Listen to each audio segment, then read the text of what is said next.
এখানে একটা, এখানে একটা, এখানে একটা, সেলাই আমার অপারেশন ৩টা। রক্তস্নাত জুলাইয়ের উত্তাল দিনগুলোতে ছাত্র জনতার মিছিলে সামিল হয়েছিলেন মোহাম্মদ বুলবুল আহমেদ।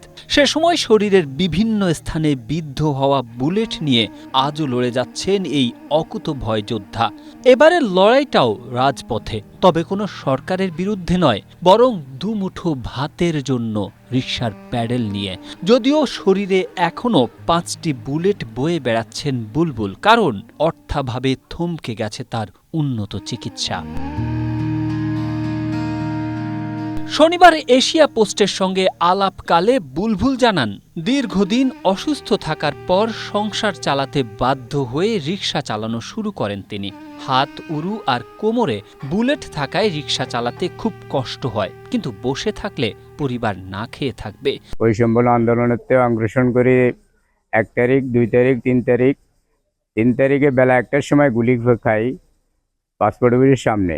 সরকারের কাছে তার আকুল আবেদন, দয়া করে তার চিকিৎসার ব্যবস্থা করা হোক, যাতে তিনি সুস্থ হয়ে তার সন্তানদের মুখে অন্ন তুলে দিতে পারেন। বর্তমান আমরা প্রধানমন্ত্রী সরকার যদি কিছু করে তাহলে আমরা পারবো। খুলনা মহানগরের ১৯ নং ওয়ার্ডের আলিশান হোটেল মোড়ের বাসিন্দা বুলবুল জীবিকার তাগিদে ১৯৯৮ সালে ফেনীতে আসেন। এখানে এসে বিয়ে করে সংসার পাতেন।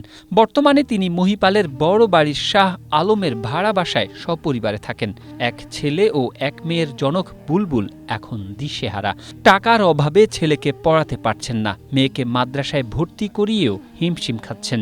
চিকিৎসক তাকে উন্নত চিকিৎসার পরামর্শ দিলেও টাকার অভাবে কোনো ব্যবস্থাই করতে পারছেন না তিনি।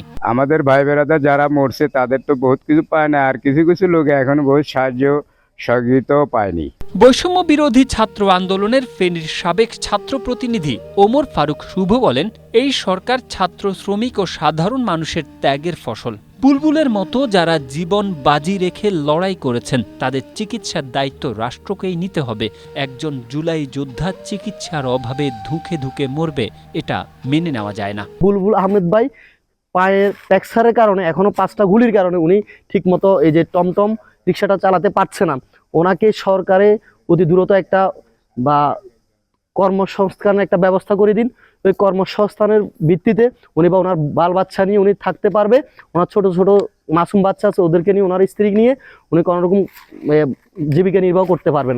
শরীর থেকে বুলেটগুলো বের করে সুস্থভাবে বেঁচে থাকার নিশ্চয়তা চান বুলবুল আহমেদ। Tarek Ahmed, Asia post.